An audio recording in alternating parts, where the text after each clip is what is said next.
প্রভাব দার্জিলিং এর ভূমিধস এবং জলদূষণ নিয়ে মাত্র 2 মাসে গবেষণা করে ইন্ডিয়া বুক অফ রেকর্ড গড়ল খড়দহ পৌরসভার আদর্শপল্লীর বাসিন্দা দেবজ্যোতি বন্দ্যোপাধ্যায়। করোনাকালে গণমাধ্যমের প্রভাব দার্জিলিং এর ভূমিধস এবং জলদূষণ নিয়ে মাত্র 2 মাসে গবেষণা করে ইন্ডিয়া বুক অফ রেকর্ড গড়ল খড়দহ পৌরসভার আদর্শপল্লী এলাকার বাসিন্দা দেবজ্যোতি বন্দ্যোপাধ্যায়। ছোট থেকে বড় হয়ে ওঠা বই খাতা নিয়ে বর্তমানে বর্ধমানের কামাল গ্রাম থেকে কলকাতায় এসে রহরা রামকৃষ্ণ মিশন থেকে পড়াশোনা করে। আসামের HP Balika Vishwavidyalaya, Sheo Narayan Rameshwar Fatepuria college, Indian institute of geomorphologists থেকে গবেষণা সম্পন্ন করে ইন্ডিয়া বুক অফ রেকর্ড গড়ল সে। তুমি কি রেকর্ড করেছো? আমি রেকর্ড করেছি 3টে রিসার্চ পেপার পাবলিশ হয়েছে ইন্টারন্যাশনাল ন্যাশনাল জার্নালে। এটা টাইমটা ছিল উইদিন 2 মান্থসের মধ্যে আমার 3টে রিসার্চ পেপার পাবলিশ হয়েছে। এটা সাধারণত লাগে 1 ইয়ার বা 2 ইয়ার বা 3 ইয়ার রিসার্চ পেপার করতে গেলে। সেটাই কি তোমার রেকর্ড হয়েছে? এবং উইদাউট গাইড ছাড়া। এটাই তোমার রেকর্ড? আচ্ছা, এবং সে কতটা ঝুঁকি নিয়ে করতে হয়েছে কাজ? ঝুঁকি বলতে অনেকটাই ঝুঁকি, যেমন অনেকটা চ্যালেঞ্জেরও ছিল যে এত অল্প সময়ের মধ্যে এতটা বড় একটা প্রজেক্ট সাকসেসফুলি করা। কিভাবে সম্ভব হলো সেটা গোটাটা? সেটা সম্ভব হয়েছে কিছু কিছু বন্ধুরা মিলে এবং কিছু আমি। না মানে সেক্ষেত্রে সব থেকে বেশি সহযোগিতা তোমার কাদের কাছ থেকে বা কিভাবে মিলেছে? বাবার কাছ থেকে, মায়ের কাছ থেকে এবং বন্ধুদের কাছ থেকে। কোথায় কোথায় মূলত এই রিসার্চের জন্য যাওয়া, তথ্য সংগ্রহ করতে? তথ্য সংগ্রহ করতে গেছিলাম, দিল্লিতে গেছিলাম, যেটা ওয়াটার পলিউশন বললাম 2023-তে হয়েছিল। আর একটা গেছিলাম দার্জিলিংয়ে, ওই ল্যান্ডস্লাইড হ্যাজার্ডের সম্পর্কে। আর একটা গেছিলাম আর বিভিন্ন ইউনিভার্সিটিতে গেছিলাম, ন্যাশনাল বা ইন্টারন্যাশনাল ওই পেপার প্রেজেন্ট বা কনফারেন্সে গেছিলাম। ডাকা হয়েছিল, যেমন হচ্ছে গোলাঘাটে, যেটা দেখতে পাচ্ছেন এখানে একটা আছে অ্যাপ্লিকেশন।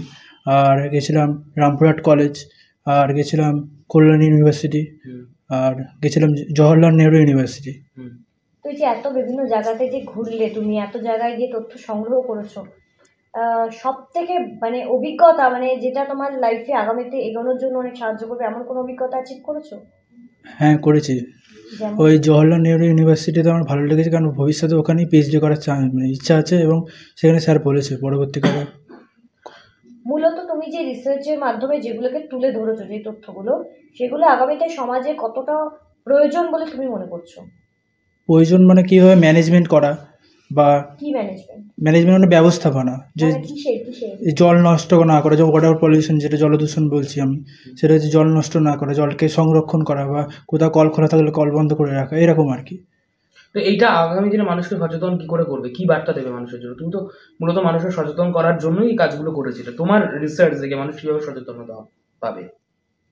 সচেতন মানে ব্যবস্থাপনা দেখে, ম্যানেজমেন্ট দেখে। তথ্য মূলত তুলে ধরেছিল যেগুলো অ্যাডভাইস হিসাবে সমাজে প্রয়োজন। ফ্ল্যাটের সম্পর্কে যেমন তুলে ধরেছিলাম, যে কোথাও বন্যা হলে বা জল যাতে দূষণ না হয় আর কি। আপনার কলেজের স্নাতকোত্তর কোর্স করছে দেবজ্যোতি বন্দ্যোপাধ্যায়, যার আজকে ইন্ডিয়ান বুক অফ রেকর্ড করলো, সারা দেশের গর্ব। কি বলবেন এই নিয়ে? এটা খুবই আনন্দের সংবাদ। আমাদের জিওগ্রাফির পিজি 3rd সেমিস্টারের স্টুডেন্ট দেবজ্যোতি অত্যন্ত একটা আমাদেরকে গর্ব করার মতো একটা কাজ করেছে। আমি সমস্তটাই শুনেছি। ও 3টে পেপারও পাবলিশ করেছে উইদাউট গাইড। একটা হচ্ছে কোভিডের ওপর, একটা হচ্ছে আমাদের ফ্লাডের ওপরে, এবং আরেকটা করেছে হচ্ছে আমাদের দিল্লির পলিউশনের ওপর, মানে ওয়াটার পলিউশনের ওপর। তো সেই জায়গায় দাঁড়িয়ে এই যে 3টে পেপারে উইদাউট গাইড যে নিজের চেষ্টায় এত বড় সাফল্য পেয়েছে, তার জন্য বুকস অফ রেকর্ডে ওর নামটা এসেছে। তো এটা একটা অত্যন্ত গর্বের বিষয়, আমাদের গর্বের বিষয়। এরকম আমরা চাই যে আমাদের কলেজ থেকে এরকম ছাত্রছাত্রীরা আমাদের নাম উজ্জ্বল করুক, কলেজের নাম উজ্জ্বল করুক, এটাই আমাদের উপলব্ধি।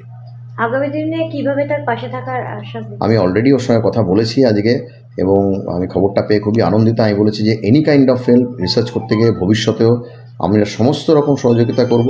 এবং ও যখন একবার হৈমবত গাঙ্গুলি কলেজের মধ্যে এসেছে, তার মানে কিন্তু ও পাস আউট হয়ে গেল 4th সেমিস্টারের পরে, অর্থাৎ পিজি পাস আউট হয়ে গেলে আমাদের অ্যালামনি। কাজে সেদিক দিয়ে আমাদের সঙ্গে যোগাযোগ ওদের সবসময়ই থাকবে, এবং সেই ক্ষেত্রে আমরা সমস্ত রকম সহযোগিতা আমাদের সামর্থ্যের মধ্যে থেকে ওর পাশে থাকবো এবং করব।